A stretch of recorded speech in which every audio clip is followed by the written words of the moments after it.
Você está enfrentando um deserto financeiro? Já se perguntou se essa escassez é um teste de Deus ou um ataque direto das trevas contra a sua vida? Essa dúvida atormenta muitos filhos de Deus que, mesmo sendo fiéis, vivem sob pressão constante, contas atrasadas, dívidas acumuladas e portas fechadas. A verdade é que há uma diferença entre o que Deus permite para nos fortalecer e o que o inimigo arquitetou para nos destruir. Mas como discernir isso? Como saber se é o fogo que purifica ou a prisão que aprisiona? Nesta jornada, vamos mergulhar profundamente nas Escrituras para entender os sinais espirituais que revelam a origem do seu sofrimento financeiro. É hora de abrir os olhos, fortalecer o espírito e se posicionar com autoridade. Porque se for um teste, Deus tem um propósito. Mas se for um ataque, Ele te deu armas para vencer. Prepare-se para a revelação que pode mudar sua história financeira de uma vez por todas. Muitos cristãos vivem suas batalhas financeiras sem compreender que o verdadeiro campo de guerra não está no saldo da conta bancária, mas no mundo espiritual. A palavra de Deus é clara, porque a nossa luta não é contra carne e sangue, mas contra os principados e potestades, contra os dominadores deste mundo tenebroso, contra as forças espirituais do mal nas regiões celestiais. Efésios 6:12. Isso significa que antes de qualquer problema se manifestar no natural, ele começou no invisível. As finanças são uma das áreas mais estratégicas para Satanás atingir, porque sem recursos, muitas vezes, o povo de Deus é paralisado em sua missão. Seus sonhos são abortados e o desânimo toma conta. Mas nem toda escassez é um ataque. Existem testes divinos que moldam o caráter, provações permitidas por Deus para nos purificar, como o ouro é refinado no fogo. A diferença entre teste e ataque está na origem, nos frutos e na direção que isso nos leva. Quando é Deus que permite, mesmo com dor, a paz interior. Há um senso de propósito, uma voz sussurrando no íntimo: confia em mim, eu estou te moldando. Mas quando vem das trevas, a confusão, medo, pânico, sentimento de culpa e acusação constante. O inimigo é especialista em lançar dúvidas. Deus te abandonou. Você está sendo punido. Você nunca vai sair dessa situação. Essas mentiras visam enfraquecer sua fé e roubar sua autoridade espiritual. E é aqui que muitos se perdem. Acham que tudo é ataque ou que tudo é vontade de Deus e com isso não se posicionam corretamente. Um ataque precisa ser resistido. Um teste precisa ser suportado com fé. Em ambos os casos, a palavra é a chave. Se você está em crise, o primeiro passo é buscar discernimento. Pergunte ao Espírito Santo: Senhor, o que queres me ensinar aqui? É um teste ou um levante do inimigo? O Espírito testifica com o nosso espírito e revela a raiz daquilo que enfrentamos. Uma dica prática: observe o padrão. Se você está sendo fiel, dizimando, ofertando, buscando a Deus, e ainda assim enfrenta escassez recorrente, é possível que exista uma legalidade espiritual sendo explorada pelo inimigo. Talvez uma brecha, uma palavra liberada, um voto não cumprido ou até mesmo heranças espirituais mal resolvidas. E nessas horas é preciso guerra. Não é tempo de aceitar passivamente a derrota, mas de se levantar em jejum, oração e confissão da palavra. Por outro lado, se você está distante, negligente com princípios espirituais, vivendo na desobediência financeira, talvez Deus esteja te testando para te levar de volta ao centro da sua vontade. E o teste nesse caso é a disciplina de um pai amoroso que deseja restaurar a sua identidade e o seu chamado. Jó foi testado. Passou pela perda de tudo, mas em nenhum momento atribuiu culpa a Deus de forma leviana. Ao contrário, manteve-se firme e declarou: o Senhor deu, o Senhor tomou, Bendito seja o nome do Senhor. Esse é o coração aprovado. Já o ataque de Satanás contra os bens de Jó só foi possível porque Deus permitiu, mas com limites. E isso nos mostra algo poderoso. Até mesmo os ataques do inimigo estão debaixo da soberania divina. Nada escapa ao controle do Altíssimo. Isso não significa passividade, mas confiança. Você precisa entender que não está sozinho nesse campo de batalha. O céu guerreia ao seu favor quando você se posiciona em fé. Daniel enfrentou uma guerra espiritual para receber uma resposta. Durante 21 dias, ele orou e jejuou. E só depois o anjo chegou com a resposta, dizendo que desde o primeiro dia a oração foi ouvida. Mas houve uma batalha no céu contra o príncipe da Pérsia. Isso prova que há resistências invisíveis tentando atrasar, bloquear e desanimar você. Mas a persistência espiritual rompe essas barreiras. O seu clamor tem peso no mundo espiritual. A sua fidelidade é um grito de guerra contra os inimigos invisíveis. Satanás não resiste à fé perseverante.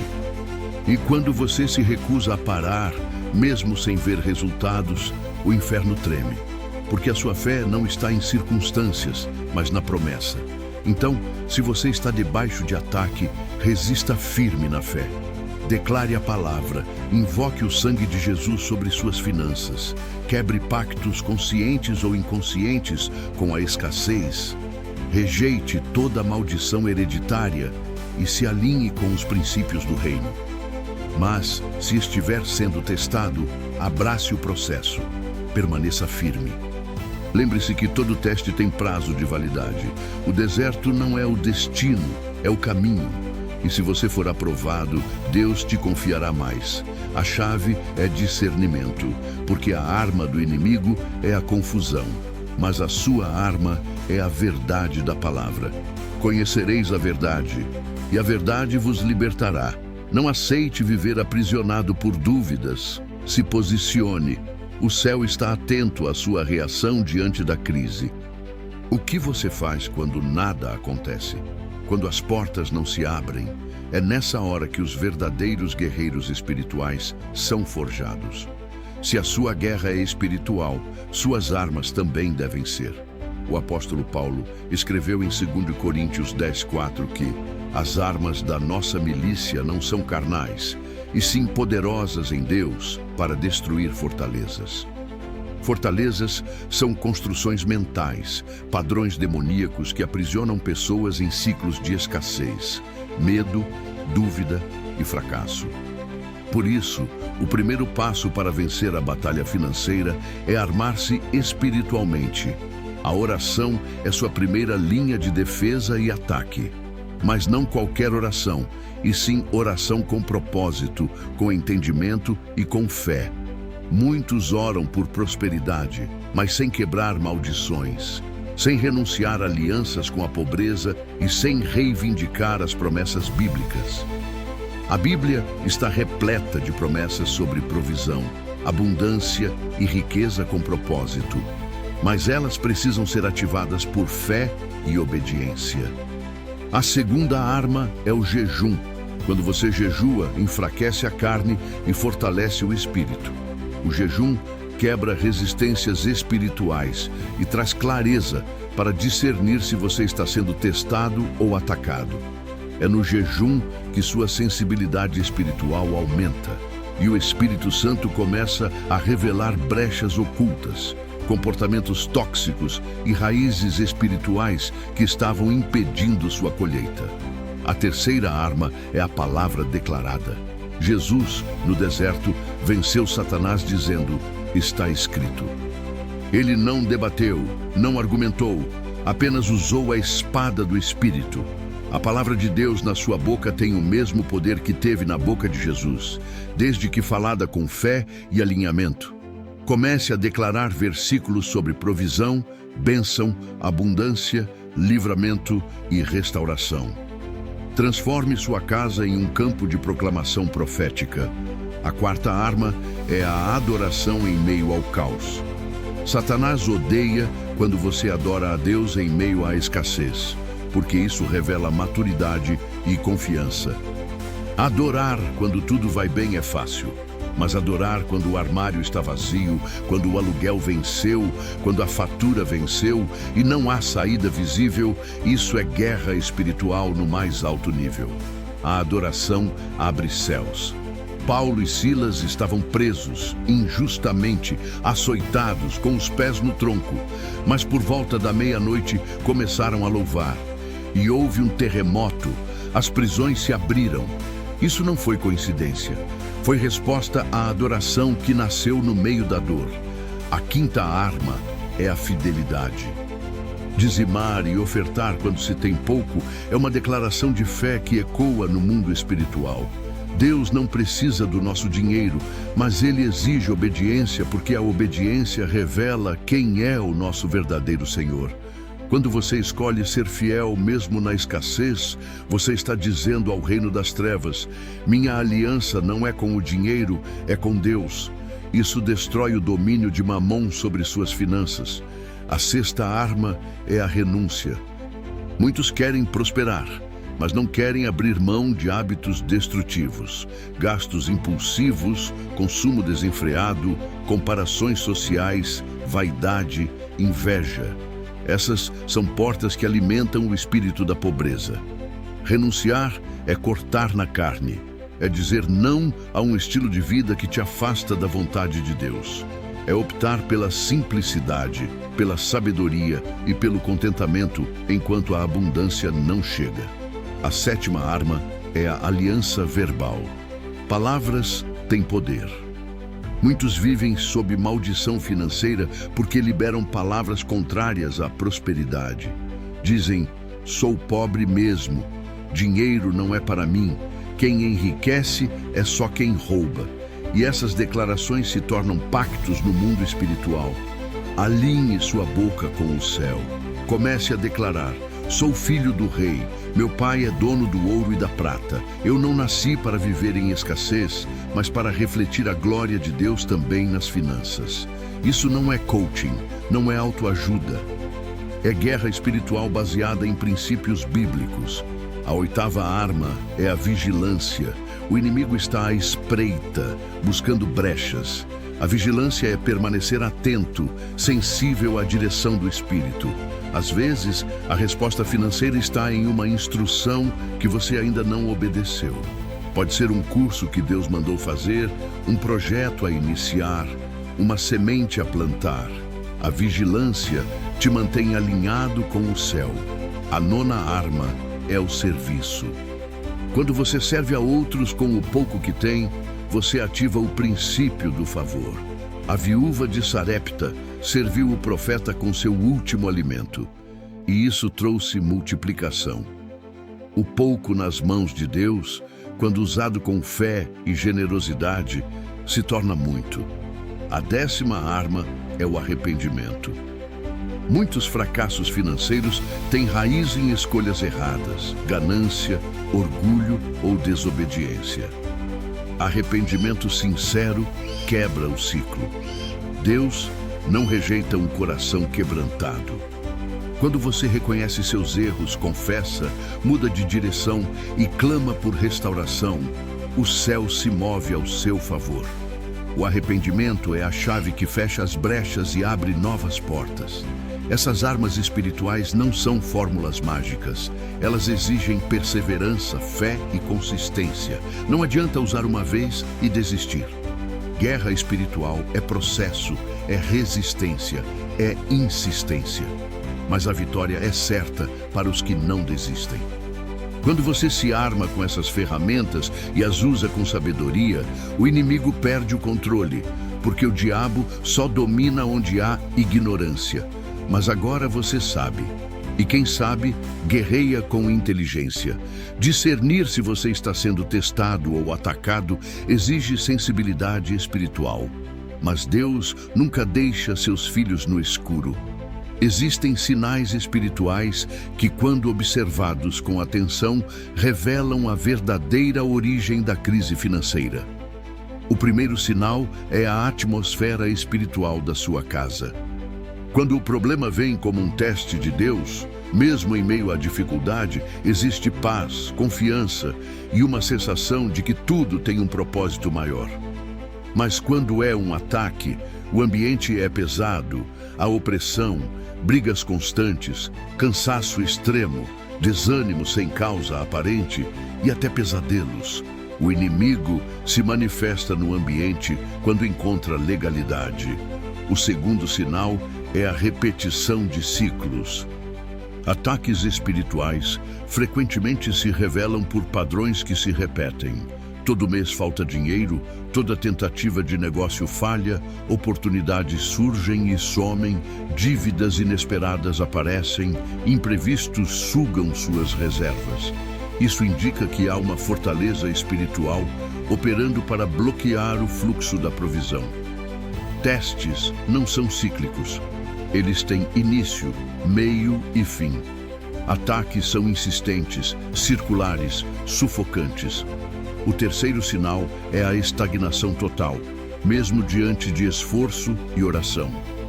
Em tempos de teste, ainda que lentamente, há crescimento, aprendizado, portas discretas se abrem, conexões divinas surgem. Mas em ataques, tudo trava, nada avança. E você sente como se estivesse em um cativeiro invisível. Essa prisão espiritual é real e precisa ser confrontada com autoridade. O quarto sinal é o sentimento de culpa constante, mesmo após arrependimento. Deus não acusa, Ele corrige, disciplina e restaura. Mas o inimigo acusa, condena, aponta o dedo. Se você se sente condenado, inútil, indigno de prosperar, mesmo após confessar e mudar de direção, provavelmente está sob ataque. Esse tipo de opressão emocional é alimentado por espíritos de miséria e acusação. O quinto sinal é o bloqueio de visão. Testes purificam, mas não cegam. Ataques bloqueiam sua capacidade de sonhar, de planejar, de ouvir Deus claramente. Tudo parece confuso. Você ora, mas não consegue ouvir respostas. Lê a palavra, mas não sente direção. Isso mostra que o inimigo levantou um véu de confusão espiritual para te desviar do propósito.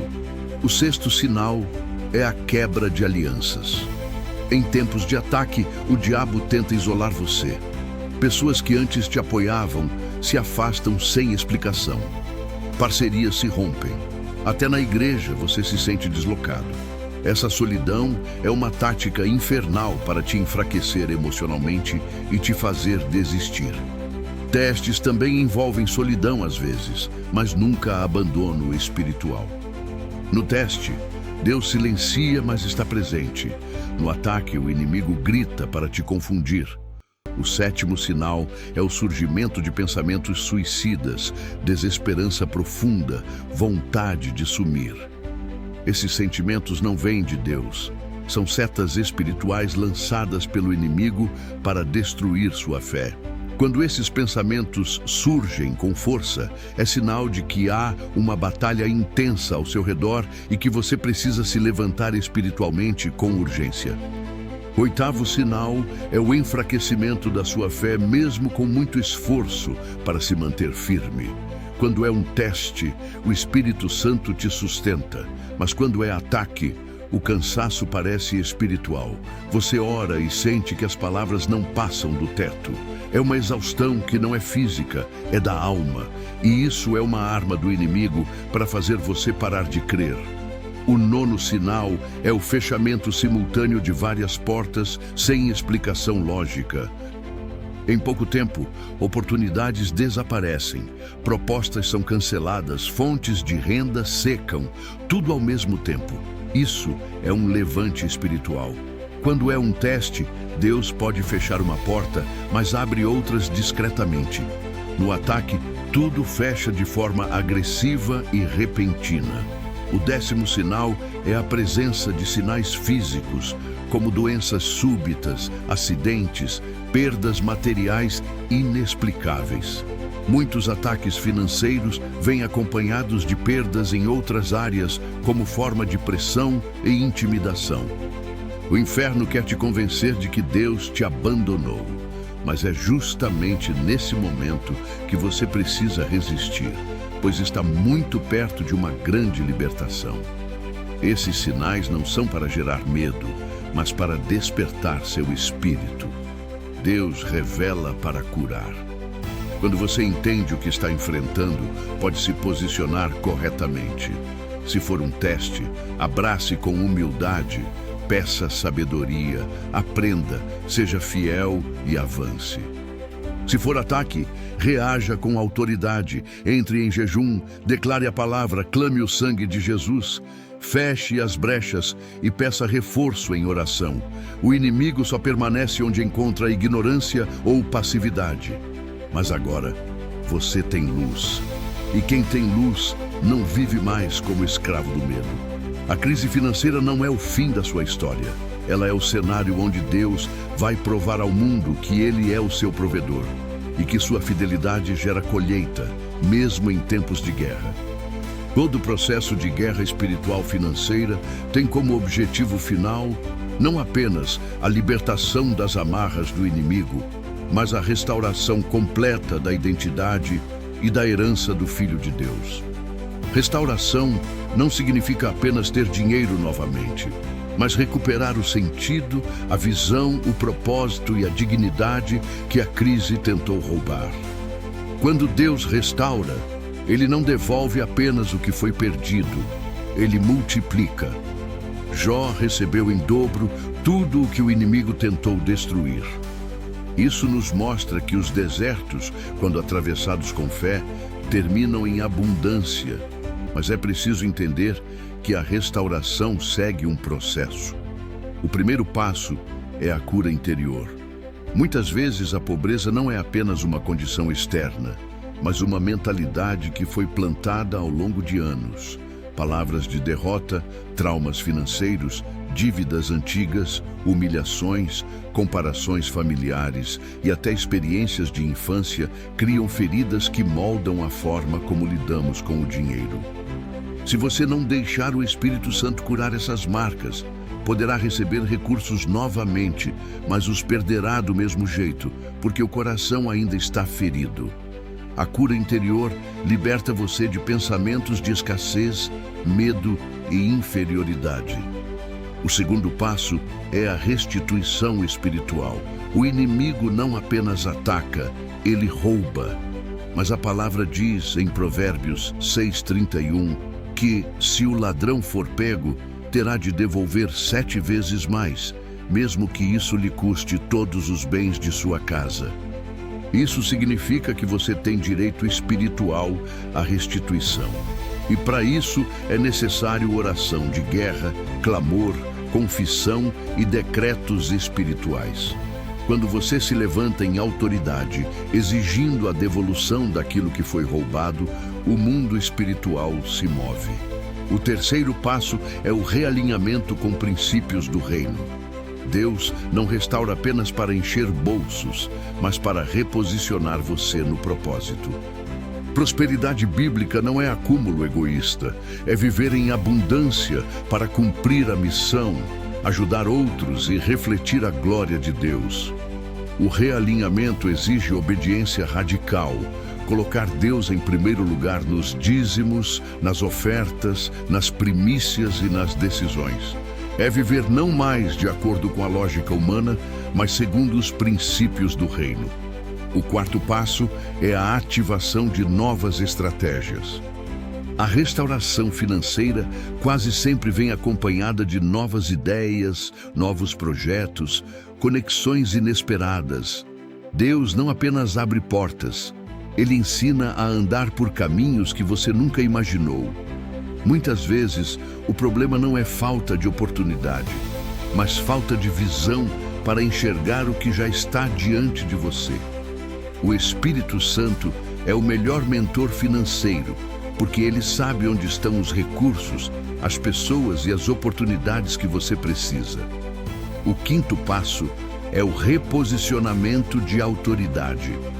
Quando você passa por um deserto financeiro e vence, ganha autoridade espiritual para ajudar outros. A sua dor se transforma em ministério. O testemunho da sua vitória se torna arma para libertar outros que enfrentam a mesma prisão. É por isso que Deus permite certos testes, para que você não apenas seja livre, mas se torne libertador.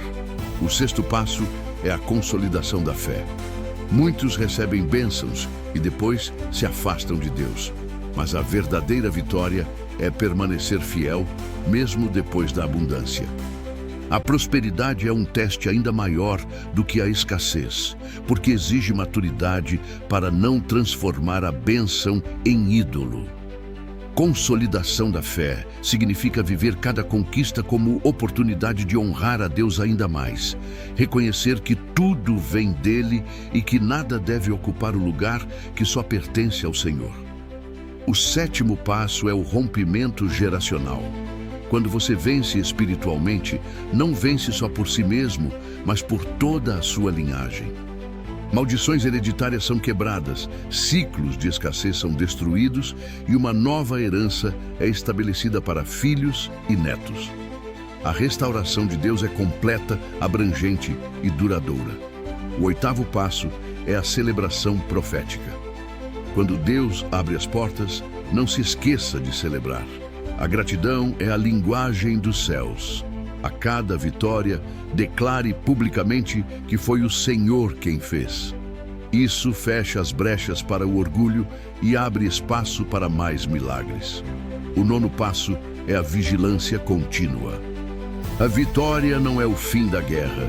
O inimigo sempre tentará voltar, como diz Jesus em Mateus 12, quando o espírito imundo sai, anda por lugares áridos e se encontra a casa vazia, tenta retornar. Por isso, depois da restauração, mantenha a vigilância, a oração e a obediência. Não relaxe, porque o inimigo é persistente, mas maior é aquele que está em você. O décimo passo é a expansão. Quando Deus restaura, Ele expande. Sua visão aumenta, sua influência cresce, suas sementes multiplicam. O propósito de Deus é que você seja um canal de bênção, não um reservatório. Quanto mais você distribui, mais Ele confia. A restauração financeira não é apenas para pagar contas, mas para financiar sonhos do reino, projetos missionários, ajudar os necessitados e ser testemunha viva do poder de Deus. Assim, o processo de restauração é completo. Cura, restituição, realinhamento, estratégias, autoridade, consolidação, rompimento, celebração, vigilância e expansão. Cada etapa é um degrau em direção ao destino profético que o Senhor escreveu para a sua vida. E quando você olha para trás, entende que nada foi em vão. Cada lágrima, cada noite sem dormir, cada porta fechada, cada humilhação, tudo foi parte de um cenário que Deus usou para mostrar que Ele é Jeová Jiré, o Deus que provê em meio ao deserto. Sua vitória financeira não será apenas sua, mas será testemunho para que outros creiam. Chegamos ao ponto crucial dessa jornada. Entender que toda batalha financeira, seja teste ou ataque, não tem como objetivo final apenas a provisão de recursos, mas o despertar da sua identidade em Cristo e a revelação de um propósito maior. A guerra espiritual financeira é uma arena onde se prova a sua fidelidade, se revela a sua confiança e se consolida a sua autoridade. O inimigo sabe que, se você prosperar no espírito e nas finanças, se tornará uma ameaça real para o reino das trevas. Por isso ele luta com tanta intensidade para manter você preso à escassez, ao medo e à incredulidade. Mas a palavra de Deus garante que em Cristo somos mais que vencedores. Isso significa que a vitória já foi conquistada na cruz. O sangue de Jesus não apenas lavou seus pecados, mas também quebrou as maldições de pobreza e escassez que pesavam sobre sua vida. A cruz é a assinatura de que você não é escravo da miséria, mas herdeiro de um reino de abundância. O apóstolo Paulo escreveu em Filipenses 4:19: O meu Deus suprirá todas as necessidades de vocês, de acordo com as suas gloriosas riquezas em Cristo Jesus. Note que não se trata de suprir algumas necessidades, mas todas. Isso inclui alimento, vestes, moradia, recursos para cumprir o chamado. Essa promessa é irrevogável para aqueles que caminham em aliança com o Senhor. A abundância de Deus, porém, não é ostentação ou acúmulo. É suficiência plena e transbordante, de modo que você tenha o suficiente para si e ainda possa abençoar outros. O propósito da prosperidade é a generosidade. Quem retém, perde. Quem reparte, multiplica. Esse é o princípio que o mundo não entende, mas que o reino confirma. Agora, depois de compreender a diferença entre teste e ataque, aprender a usar armas espirituais e discernir os sinais, é hora de decidir viver em posicionamento. A vitória final não vem apenas quando a situação muda no natural, mas quando você decide permanecer inabalável na fé, independentemente das circunstâncias. A fé é a convicção do que não se vê. E quando você se posiciona declarando a palavra, mesmo diante da escassez, já está estabelecendo no espiritual a sua vitória, que em breve se manifestará no natural. Deus está levantando homens e mulheres neste tempo que não se dobrarão à miséria, nem ao sistema de escravidão financeira deste mundo. Filhos e filhas que viverão como José no Egito, prontos para administrar riquezas em meio à crise e mostrar que a sabedoria do céu é superior a qualquer estratégia humana. Mas para isso é preciso fidelidade, santidade e visão de reino. Não basta apenas querer dinheiro, é preciso querer propósito, porque riqueza sem propósito é laço, mas riqueza com propósito é arma de libertação. Sua vitória financeira não é apenas sobre você, mas sobre gerações. Cada dívida que você vence, cada porta que Deus abre, cada ciclo de escassez que é quebrado, se torna legado espiritual para seus filhos e netos. Você está estabelecendo uma nova linhagem. Onde havia vergonha, haverá honra. Onde havia dívida, haverá abundância. Onde havia choro, haverá celebração. Mas tudo isso só é possível quando Cristo é o centro. Ele é a fonte, Ele é o sustento, Ele é o dono de tudo. Quando você entrega sua vida, seus recursos, seus planos e sonhos nas mãos dele, nada falta. Talvez hoje você ainda esteja no deserto, cercado de impossibilidades. Talvez as contas estejam vencidas, as portas fechadas e as forças esgotadas. Mas lembre-se, o deserto é apenas uma fase, não o destino. Israel não nasceu para morrer no deserto, mas para herdar a terra prometida. E você também não nasceu para ser escravo da miséria, mas para refletir a abundância do reino. Levante-se hoje em fé. Declare sobre si mesmo as promessas de Deus. Repreenda todo espírito de escassez. Alinhe suas finanças com os princípios do reino. Escolha ser fiel, ainda que no pouco. Escolha adorar, ainda que em lágrimas. Escolha semear, ainda que em escassez, porque a colheita virá. E quando ela chegar, será abundante, será surpreendente.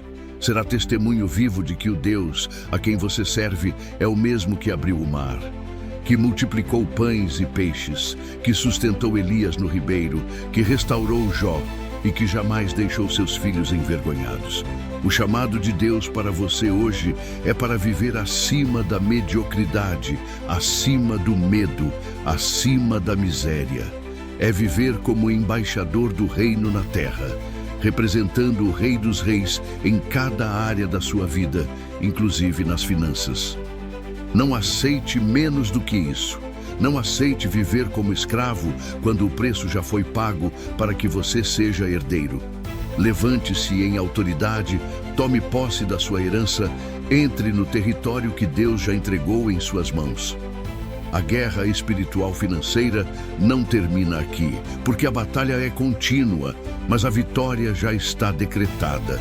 Cabe a você se posicionar, resistir e permanecer. E quando a abundância se manifestar, use-a para glorificar a Deus e expandir o reino. Essa é a vitória final, não apenas sair das dívidas, mas viver para impactar vidas, sustentar ministérios, ajudar necessitados e ser testemunho do poder transformador do Evangelho. O inimigo tentou te parar, mas falhou. O deserto tentou te consumir, mas você resistiu. Agora é tempo de viver a promessa.